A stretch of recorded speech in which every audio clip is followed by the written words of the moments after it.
अशीच तू मधुरा. अचूक निर्णय घेण्यासाठी योग्य वेळेची वाट पाहावी असं म्हणतात, पण योग्य आणि अयोग्य वेळ अशी नसतेच. अचूक निर्णय हीच योग्य वेळ असं म्हणतात, म्हणून स्वतःवर विश्वास ठेवा. पॅराशूट आयुर्वेदिक हेअर ऑइल प्रस्तुत मधुरामध्ये निर्माती अभिनेत्री भाग्यश्री देसाई हिच्याबरोबर आज आपण गप्पा मारतोय.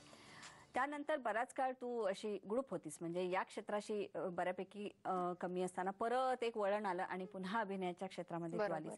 रसिक मोहिनीची निर्मिती करून मनाला हवं तसं सुंदर काम करायचं असा तुझा एक मानस होता. लेकुरे उदंड झाली ह्या नाटकाने मात्र एक छान असा तो उदंड झालं सगळे लेकुरं तुमची. आणि मला वाटतं सुबोध भावेचा हा पहिला व्यावसायिक ब्रेक असं तो अभिमानानं सांगतो. बरोबर. कसा होता म्हणजे एक निर्माती म्हणून एक बऱ्याच कटकटी असतात, त्या मनानं अभिनय सोपा. अगदी बरोबर. तर ही टेन्शन्स आणि हे कसं काय घेतलीस त्यावेळेला? 2002 मध्ये जेव्हा मी ठरवलं की स्वतःची निर्मिती संस्था चालू करायची, आधीच थोडंसं मी नाटक केलेलं असल्यामुळे, म्हणजे नाटकात कामं केलेली असल्यामुळे निर्मिती कशी होते किंवा पडद्यामागे काय काय होत असतं याचा मग थोडासा मी अभ्यास करत होते. त्यामुळे थोडीफार मला कल्पना होती, पण प्रत्यक्ष या क्षेत्रात निर्माती म्हणून उतरल्यानंतर ज्या काही अडचणी येतात, ज्या काही म्हणजे संकटांना खरोखर एक निर्माती म्हणून जे तोंड द्यावं लागतं, तर त्या सगळ्याचे अनुभव मी पहिल्या वर्षापासूनच घ्यायला सुरुवात केली. म्हणजे ते यायलाच लागले तसे. अगदी पैशापासून ते कलाकारांपर्यंत असे ते सगळ्या अडचणी येतातच. आणि हे सगळं गृहीत धरूनच मी निर्मिती करायची हे ठरवलेलं होतं. याची मला कल्पना होती, नाही असं नाही. आणि लेकुरे उदंड झालीच्या म्हणजे पहिले आमचं काही प्रयोग सुरळीत पार पडत होते. त्याच्यानंतर मग जेव्हा बाहेरचे आम्हाला याचे प्रयोगांचं बोलावणी वगैरे आले, कॉन्ट्रॅक्टचे शोज वगैरे ज्याला म्हणतात, तर तिथे तो मला खरा अनुभव यायला लागला एक निर्माती म्हणून. पैशाच्या याच्यापासून, म्हणजे पैसे कबूल केलेले येत नाहीत अनेकदा, किंवा ऍडव्हान्स पाठवून देतात, गेल्यानंतर मग इंटरव्हल पर्यंत पैसे येत नाहीत, मग शो झाल्यावर पैसे देतो असं सांगतात आणि शो झाल्यावर बघावं तर तो कॉन्ट्रॅक्टर गायबच झालेला असतो. असे सुद्धा अनेकदा अनुभव आले. त्यानंतर 2005 मध्ये प्रचंड जो पाऊस झाला 26 जुलैचा, तर आपल्याला इथला माहितीच आहे मुंबईतला, पण सगळीकडेच तसा पाऊस झाला. आणि आमचे चिरंजीव आईसचे प्रयोग जोरात चालू होते त्यावेळेला तर पूर्ण सेट आमचा, म्हणजे दौरा मोठा ठरलेला, पूर्ण सेट पावसात भिजला.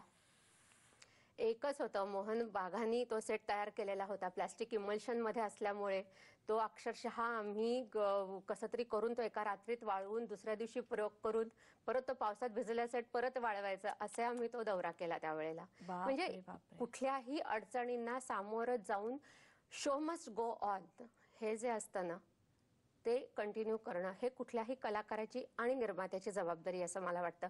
आणि ते माझ्या पद्धतीने मी पार पाडण्याचा नक्की प्रयत्न करते अजूनही. वा वा वा वा वा. मोहन वाघांचा जो मुद्दामशी इथे आठवण निघाली, कारण चिरंजीव आईचं मला वाटतं तुमचं त्यावेळेला जे एक नातं जमलं, आणि त्यांच्याही नाटकामध्ये तू काम केलं, चंद्रलेखाच्या गोष्ट जन्मांतरी. कसा होता हा अनुभव? खूप छान. एक कडक शिस्तीचा निर्माता, आणि तशीच तू पण एका बाजूला कडक शिस्तीची निर्माती आणि अभिनेत्री. हो, म्हणजे वेळ पाळणं, तालमीची पण वेळ पाळणं, प्रयोगाची पण वेळ पाळणं, कुठल्याही परिस्थितीत बुकिंग जरी कमी असलं तरी प्रयोग कॅन्सल न करणं, हे जे मोहन वाघांकडून मी शिकले ते आजतागायत मी पाळते. की अगदी 4 तिकीटं विकली गेली आहेत, तर मग अनेकांचं असं हे असतं की मग आता कशाला 4 लोकांसमोर ऑडियन्स ते, तर प्रयोग कशाला करायचा नाटकाचा, असं अनेकदा होतं. म्हणजे मुंबईतनं पुण्यात जे अनेक निर्माते येतात ते पण विचार करतात, की आम्ही मुंबईत आलो तरी हा विचार करतो. पण मोहन काकांनी मला स्पष्ट सांगितलेलं होतं, एक चांगला निर्माता जर तुम्हाला व्हायचा असेल तर कम व्हॉट मे, कधीही ठरलेला शो कॅन्सल करायचा नाही. तुमचं आणि तुमच्या संस्थेचं नाव खराब होतं. त्यामुळे ती तुम्ही पहिल्यापासून खूप काळजी घ्या. आणि हे मी लक्षात ठेवलं. आणि आज मला खरंच सांगायला अभिमान वाटतो की आता आम्ही चिरंजीव आईसचे जवळपास 350च्या आसपास आमचे प्रयोग होत आहेत. एकदा फक्त असं झालं की इतका पाऊस पडला की काही कलाकारच येऊ शकले नाहीत, आणि म्हणून आम्हाला शो कॅन्सल करावा लागला. पण आतापर्यंत एकदाही शो, कितीही बुकिंग कमी असू देत, जास्त असू देत, काही काय वाटेल ते असलं तरी आम्ही, आणि कितीही अडचणी असू देत, पावसात सेट भिजलाय, आम्ही भोपाळच्या प्रयोगात आमची प्रॉपर्टी चोरीला गेली ती. अरे बापरे. भोपाळच्या प्रयोगात एकतर पाऊस धुवाधार, आताच 2 महिन्यापूर्वीचाच हा प्रसंग आहे.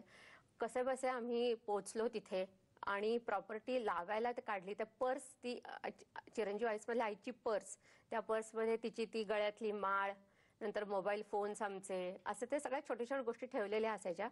आणि ती पर्स बाहेर काढून ठेवली सेटच्या लोकांनी की आता ती विंगेट ठेवून द्यायची म्हणून. आणि प्रयोगाची पहिली घंटा झाली, आमच्या सुहासिनी देशपांडे गेल्या तिथे. त्या म्हणतात, अगं भाग्यश्री पर्स नाहीये. म्हणलं असं कसं होईल, मी आता पाहिली, ती ठेवलेली होती तिथे. शोधली, पर्स सापडली नाही. आई गं. आजूबाजूच्या त्यातल्या सगळ्या वस्तू आणि पर्स चोरीला गेलेली होती. बाप मग अशा ह्याच्यामध्ये आम्ही काय, म्हणजे त्यावेळेला जे डोकं चालेल ते. मग माझ्याकडची मी वापरातली पर्स त्यांना दिली, एक छोटी डायरी होती ती दिली, माझा स्वतःचा फोन दिला त्यांना. असं सगळं मग करून ती वेळ मारून न्यावीच लागते ना. बाप पण रे मी शो मस्ट गो ऑन, हे जे ब्रीथ मोहन काकांनी मला सांगितलं ते मी पाळलं. काय वाटेल तर झालं, तरी पहिली घंटा दिल्यानंतर तिसऱ्या घंटेला शो सुरू झाला म्हणजे झालाच. कुठेही त्याच्यामध्ये आम्ही कॉम्प्रोमाइज करत नाही मग अशा वा वेळेला. वा वा. या इतक्या सुंदर चेहऱ्याच्या पाठीमागे, व्यक्तिमत्वाच्या पाठीमागे इतके काही कष्ट असतील याची मात्र अजिबात कल्पना येत नाहीये. क्या बात आहे. कोणत्याही यशासाठी नशिबाची साथ असावी असं म्हणतात, पण नशिबाची साथ आली की त्याच्या पाठीमागे जिद्द आले, काहीतरी करण्याचे परिश्रम आले आणि त्यासाठी लागणारी चिकाटीही आली. त्यानंतरच आपण म्हणू शकतो की शो मस्ट गो ऑन. प्रसिद्ध निर्माती आणि अभिनेत्री भाग्यश्री देसाई हिच्याबरोबर पॅराशूट आयुर्वेदिक हेअर ऑइल प्रस्तुत मधुरामध्ये आज आपण गप्पा मारतोय. घेऊया छोटासा ब्रेक. अशीच तू मधुरा.